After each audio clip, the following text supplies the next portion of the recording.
হিন্দু পুরাণ অনুসারে শিবের রুদ্র তাণ্ডবের ফলে সতীর দেহের নানা অংশ বহু স্থানে ছড়িয়ে পড়েছিল। তার থেকে ভারত জুড়ে বিভিন্ন সতীপীঠের জন্ম হয়েছে। তারাপীঠকেও ৫১ সতীপীঠের অন্যতম বলে মনে করা হয়।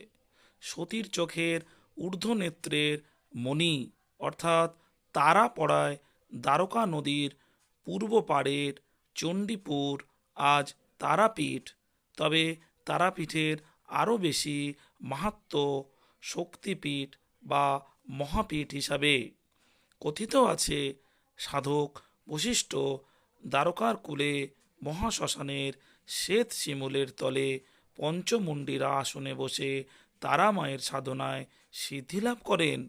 তবে সেদিনের শিমুল গাছ আজ আর নেই। খরস্রোতা দ্বারকাও আজ পরিণত হয়েছে নোংরা খালে।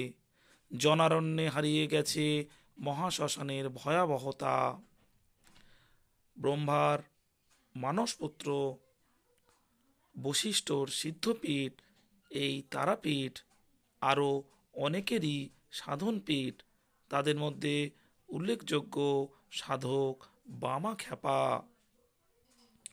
তারাপীঠের মন্দিরের সারা বছরই জনসমাগম হয় এবং প্রতিদিনই এখানে গরিবদের খাওয়ানো হয়। প্রতি বছর লক্ষ লক্ষ ভক্ত এখানে পুজো দিতে আসেন। মহাপীঠ বলে পরিচিত এই মন্দির হিন্দুদের কাছে অত্যন্ত পবিত্র ধর্মস্থান। বলা হয়, তুমি যদি সৎ হও তবে তুমি পৃথিবীর যেখানেই থাকো এবং যে ধর্মাচরণেই করো না কেন, মা তারার আশীর্বাদ সর্বদা তোমার সঙ্গে থাকবে এবং তোমার আশা পূরণে সহায়তা করবে। তোমার হৃদয় ও মনের যাবতীয় যন্ত্রণা তিনি দূর করবেন। তারাপীঠের বর্তমান মন্দিরের ইতিহাস প্রায় ২০০ বছর হলেও তারাপীঠের ইতিহাস কিন্তু ১,০০০-১,৫০০ বছরেরও অধিক। তার ইতিহাস প্রাচীন, আবছায়া, অস্পষ্ট এক অতীতের মধ্যে মিশে আছে। একদিকে ইতিহাস, দলিল দস্তাবেজ, আর অন্যদিকে পুরাণ ও লোককথা।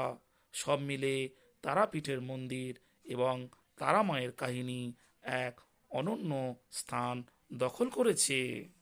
নমস্কার, ভালো থাকবেন শ্রোতাজন।